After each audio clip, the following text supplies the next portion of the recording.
Well, this is part two of the two-part series on annual reports and proxies. And today we'll be focusing on filling out that company proxy. Hi, I'm John McNeil, and this is the Invest Strong Network. Welcome. So when we look at a corporate proxy, and in this instance, we are going to use SB1 Bancorp as our test subject, right? SB1 Bancorp is a medium-sized bank out of northeastern New Jersey, Paramus, and they sent me a physical annual report and proxy, and we'll fill it out, go over each one of the propositions, and perhaps you can learn something from that. All right. Now, the first order of business on any annual proxy is the vote for the board of directors. Now, it's usually a pretty straightforward proposition. I look at, they have an 11-person board. All of these persons seem eminently qualified and nice people. But there's something I look for in every proxy, and that is the diversity of the board. Now, when I say diversity, yes, I mean ethnic, racial, and gender diversity. In this particular instance, in this 11-person board, we have 10 white men, 1 white lady candidate, right? Very disappointing. Paramus is not far from New York City, not far from Patterson, or even Newark and other diverse places there. And without there being any Black or Hispanic or Asian candidates, this is telling me the company is putting out no efforts whatsoever to reach out and have a diverse board of directors. And that's very disappointing. Now, with that being the case, I am going to unfortunately have to withhold my votes for this board, right? That's how strongly I feel about it. Now, on some paper ballots, they will actually have an area where you can leave a comment, either on the company or it's one of its proposals or whatever. And whenever I see a situation like this, I would usually include a statement saying, hey, why no minority candidates for your board of directors? Are you saying you can't find any, right? Now, this particular ballot does not have that space for comment, but that's what I would normally do. Has that ever made a difference, right? Actually, it has. And at least one occasion, I received a write-back letter from the CEO. And the CEO of the company acknowledged my concern. He mentioned that in years past, they in fact did have minority candidates and minority board members on their board. But because something happened, I don't know, they didn't have any for that particular year. But then subsequently, they did have minority candidates, and they were back in my good graces, right? So there is that. But for this particular report, I'm going to withhold my approval of these board of directors, and that is why. No diversity. Okay. Now, the second item that you will see on an annual proxy is the vote for the public accountants, right? Every publicly traded company has to have accountants that go over their numbers and report them to all the appropriate government agencies. Now, usually, again, that's a pretty straightforward vote.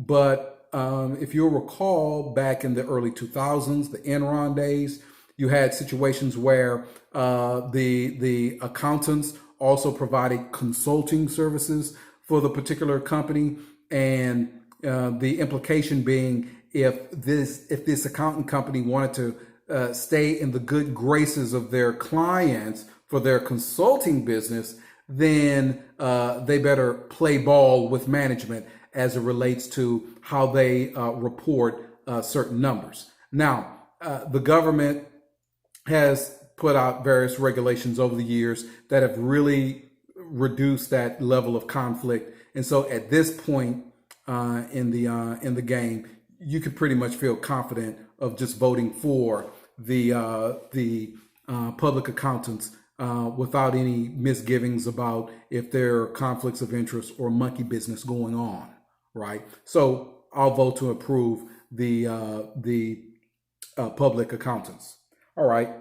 Now, this is the third item I want to bring to your attention, and I've noticed this just in the last few years is that, and I'll read it verbatim so you can understand exactly what I'm talking about here.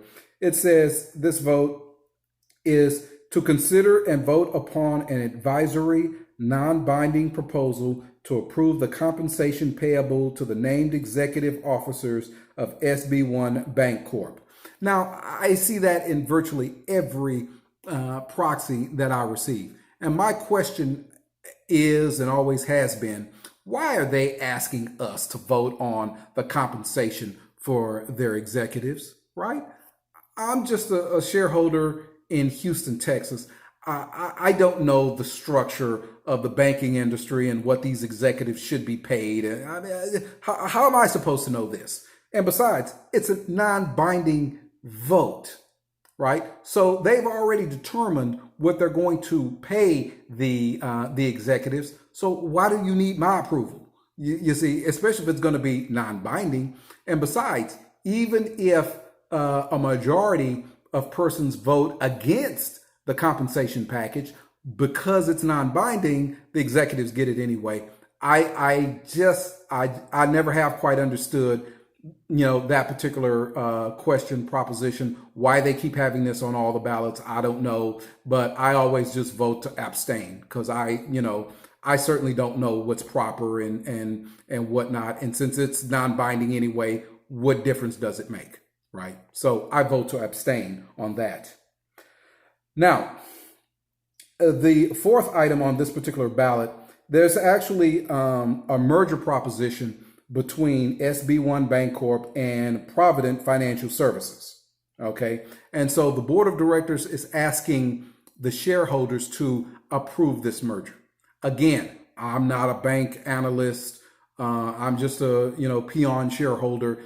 If the board of directors believes that this merger is in the best interest of shareholders, I will give them the benefit of the doubt. I vote for the merger, right? Okay. Now, sometimes in these proxy statements, you will receive propositions from dissident shareholders, right? And so these dissident shareholders, they may ask for a wide variety of things, some of them on a social level, some on a legal level, and they'll ask you as a shareholder to approve these things, right? To be honest with you, most of the shareholder proposals I have to just dismiss out of hand because they have no business or no connection to the operation of the company. However, there are a couple of propositions that I see on ballots, shareholder propositions, that do garner my attention and are worthy of your support. One of the first item that I notice is when the shareholders ask for a separation of the position of chairman and the position of CEO. To me, I think that is a great idea, right? That way the chairperson of the board has proper oversight of the management. And that seems to be completely proper to me. Now, some companies have tried to, shall we say, eschew this by having the chairman and CEO roles combined into one, and then having a, quote, independent lead director over here that acts as kind of the supervisor of the chairman and CEO. Okay, I guess that's better than nothing. But me personally, whenever I see a proposition to separate the roles of chairperson and CEO, I always vote to approve, right? And I think that would just be the wise way to go, in my personal opinion, right? Another shareholder proposal that I'm inclined to support as I've seen in some of these companies, they have a great deal of government connection, right? Contracts, especially in defense and aerospace and things like that, sometimes in the healthcare industry. And as such, the company will make large political contributions. And they will also have very active lobbying arms, right? And these things cost money, shareholders' money. And so the dissident shareholders will ask for an accounting of the lobbying activities or the political contributions, right? And they will ask you to vote to approve an official publishing of all of the political machinations of the company. Whenever I see that proposition, I always vote for it. That's what I want to see, right? And I think it's fair to know what this company is doing on a political level and why, right? I think that's just completely proper.